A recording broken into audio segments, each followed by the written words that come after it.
So Nestor said, and Atrides ranged forward glad at heart, and came on Peteus' son, the charioteer Menestheus, standing idle, encircling him Athenian men who could raise the cry of battle.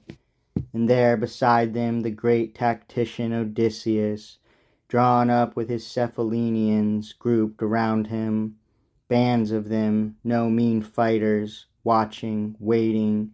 The call to action had still not reached their ears, and the columns were only just now forming, moving out, stallion-breaking Trojans and long lines of Achaeans.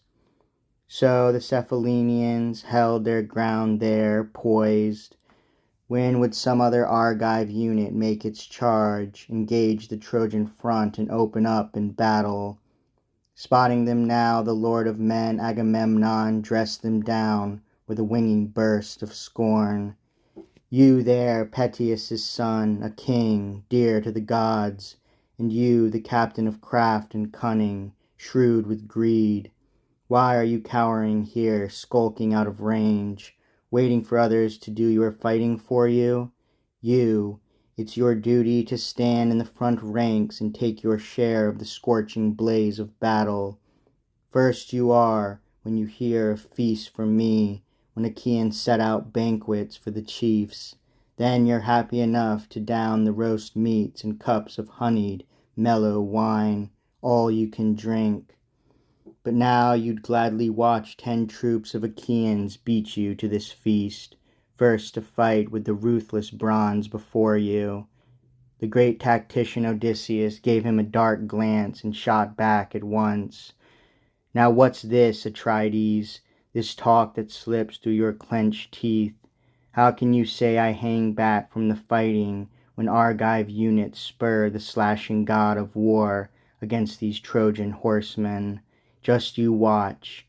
If you'll take the time and care to taste some action, watch Telemachus's loving father lock and fight with enemy champions, stallion-breaking Trojans. You and your bluster, you are talking nonsense.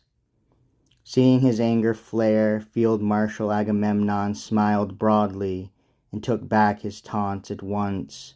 Royal son of Laertes, Odysseus, great tactician, I must not bait you so beyond the limit, must not give you orders. I know for a fact the spirit in your heart is well disposed to me in all my efforts. We see eye to eye. Come, we'll set these things to rights later. If any offense has passed between us now, may the gods make all our bluster come to nothing. He left them there in place, heading for other chiefs, and he came on Tydeus' son, impetuous Diomedes, standing by in his bolted car behind his team, with Sthenelus flanked beside him, Capaneus' son. And spotting Tydides there, Field Marshal Agamemnon gave him a winging burst of scorn. What's this, you, the son of Tydeus, that skilled breaker of horses?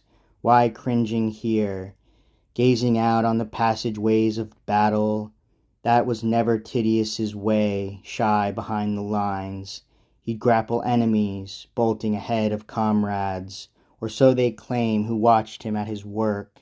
I never met the man myself, never saw him, but they say he had no equal. True enough. He came to Mycenae once, but not at war with us. A guest, a friend with the royal Polynices, raising troops that time they geared to attack the holy walls of Thebes. They pressed us hard, they begged us to give them battle-tested allies. My kin were glad to oblige and grant them their requests, till Zeus changed our minds with a flash of bad omens.